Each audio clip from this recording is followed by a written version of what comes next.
안녕하세요. 정치를 쉽게 풉니다. 정치의 10단. 김건희에게 디올백을 건넨 최재형 목사는 검찰의 무혐의 판단에 대해 비판하고 수사심의위원회 개최를 촉구하는 기자회견을 어제 가졌습니다. 그것을 쉽게 풀어서 말씀드리면 이겁니다. 법적으로 선물이 뇌물이 되려면 직무 관련성이 있어야 합니다. 그리고 청탁 행위와 대가성이 확인되면 그 선물은 뇌물이 되는 겁니다. 최재형 목사는 통일TV 부사장 직책 상태에서 대통령에게 통일정책 등을 자문하고 조언했습니다. 윤석열 본인이 최 목사를 국정자문위원으로 임명했습니다. 이건 마치 건설행정을 담당하는 공무원이 건설업자를 지역발전위원으로 위촉하는 것과 같습니다. 이렇게 직무 관련성이 있는 관계에서 최재형 목사는 청탁 행위를 통해서 김창준 사후 국립묘지 안장, 국정자문위원 임명, 통일TV 재송출이라는 이득이 생겼습니다. 그리고 청탁하는 행위는 영상에서 카톡에서 객관적으로 입증되고 있습니다. 이 대목을 어제 조국혁신당의 박은정 의원은 특유의 고주파 지리로 윤 정부의 귓구녕에 때려박아 넣었습니다. 청탁의 고의는 진술로 확인되는 것이 아닙니다. 우리는 그 범죄자의 행동을 보고 청탁 범죄의 고의를 판단하는 거죠. 그리고 이 명품백 관련해서는 최재형 목사가 김건희 여사한테 청탁 카톡도 보냈어요. 그 내용이 청탁이죠. 내용이 청탁이면 청탁인 겁니다. 그리고 그 직무 관련성 없어가지고 신고 의무 없다, 뭐 대가 없다 이렇게 얘기하시는데 국립묘지 안장, 그리고 국정자문위원 임명, 통일TV 송출, 이거 대통령 직무 아닙니까? 대통령 직무 아니면 도대체 윤석열 대통령의 직무는 무엇입니까? 직무도 없이 대통령직 수행하고 계시는 건가요? 제가 정말 어처구니가 없습니다. 자, 이렇게 직무 관련성, 청탁 행위, 대가성이 완벽히 확인되었지만 검찰은 배우자를 통해서 우회적으로 하면 괜찮다는 입장입니다. 그래서 이런 조롱도 나오고 있죠. 여기 앉아 계신 모든 공직자 분들께 제가 자조 섞인 축하를 먼저 드리겠습니다. 본인들께서는 모두 공무원 신분이시라 민원인에게 선물이나 뇌물을 받을 수가 없습니다. 그런데 바로 어제 검찰이 그것을 우회할 수 있는 길을 활짝 열어줬습니다. 대통령 배우자인 김건희 여사가 받은 명품백은 배우자에 대해서는 처벌 규정도 없고 또 그것이 감사의 뜻이라고 하면 무혐의다 이렇게 결정을 한 겁니다. 이 검찰의 무혐의 결정에 따르면 앞으로 이 자리에 계신 모든 공직자들이 배우자를 통해서 금액에 제한 없이 고가의 선물을 마음껏 받을 수가 있게 됐습니다. 다시 한번 축하드리고요. 그리고 때마침 권익위는 공직자의 배우자에게 추석 선물을 얼마든지 줘도 된다는 카드 뉴스를 뿌리고 있습니다.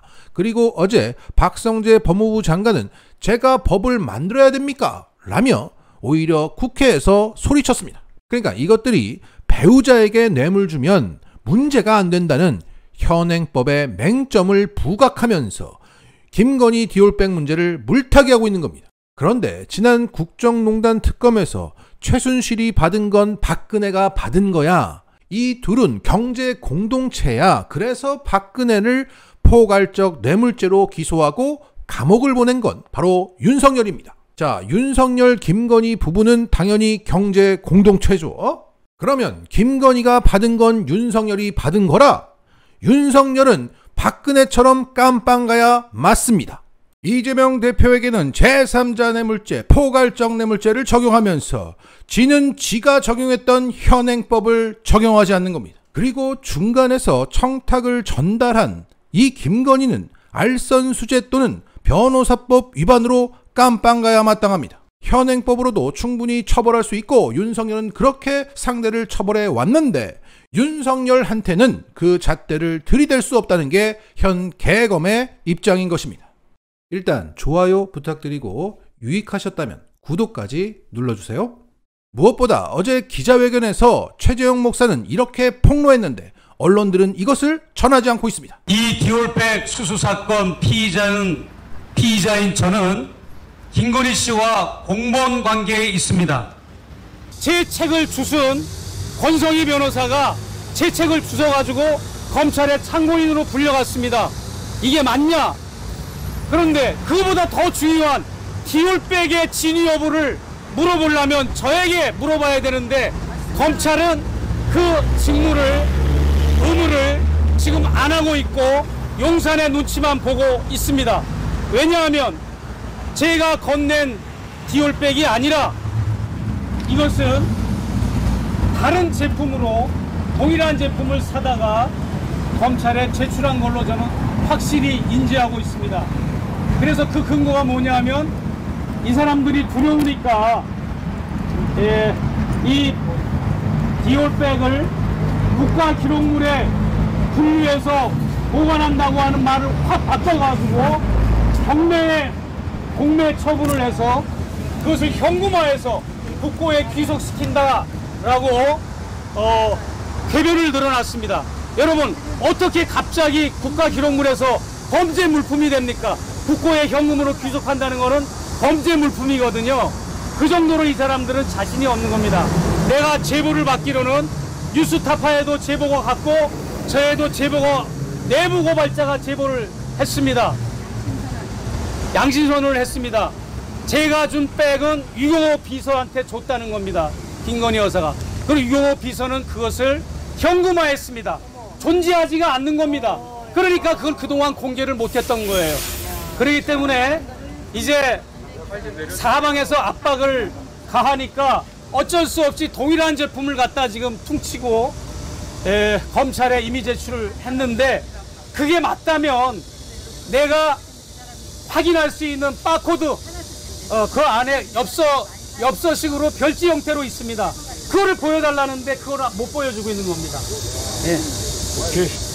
이 김건희 씨가 이거를 반환할 의지가 있는데 이거는 국고에 반환하거나 현금화해서는 안 되고 제공자에게 전해주게 돼 있습니다. 저에게 전해주려고 하는데 제 주소나 연락처를 모르면 그냥 관계기관장한테 제출을 하는 겁니다. 그때 가서.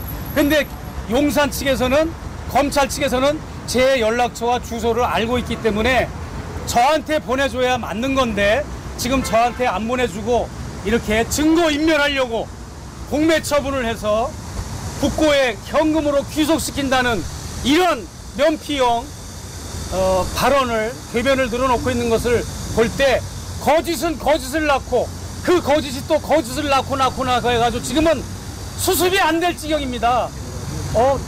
그 화장품 어쨌냐고 그러니까 화장품은 홍수 때 물난리가 나서 화장품이 젖어서 폐기 처분했다고 그러고 책은 왜 갖다 버렸냐고 그러니까 경호원들이 실수해서 갖다 버렸다고 그러고 핸드백은 왜 반환 안 왔냐고 그러니까 비서가 깜빡 잊어버려서 반환 안 왔다고 그러고 양주는 어쨌냐니까 경호법에 의해서 폐기 처분했다고 그러고 이런 말도 안 되는 궤변을 최지우 변호사라는 자가 사실관계 확인도 없이 디테일을 점검도 안 하고 그렇게 한 겁니다.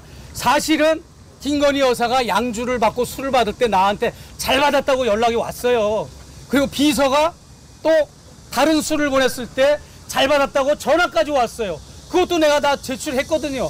근데 최지우 변호사는 그 사실도 모르고 파악이 안 되고 이 엉뚱한 소리를 답변을 한 겁니다. 그래서 앞뒤도 안 맞고 뒤죽박죽이고 이 모든 거는 수사심의위원회에서 다 재조명되고 확인되고 사실관계로 인해서 다시 한번 판결이 새롭게 나기를 바라고요. 저는 이게 언더커버 취재 차원에서 선물이 전달됐고 청탁이 이루어졌지만 비록 언더커버지만 최재형 목사가 위법사항이 있으면 얼마든지 나는 법의 처분을 받고 처벌을 받겠다는 게 나의 입장입니다. 김건희 씨가 무죄 혐의를 받았으니까 최재형도 덩달아서 무죄 혐의를 받는 건 난 원치 않는다 이 말이에요. 이 심의 요청서를 쓴 목적이 바로 그겁니다. 기자 여러분 잘 써주십시오. 자, 용산이 현재 보관 중인 디올백은 최 목사가 준 디올백이 아니라는 내부 제보가 뉴스타파와 최재형 목사에게 들어갔다는 겁니다.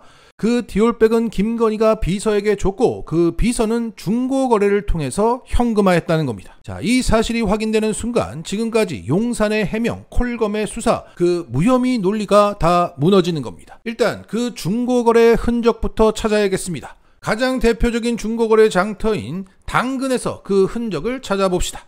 대반격이 시작됐다. 당근! 마치겠습니다.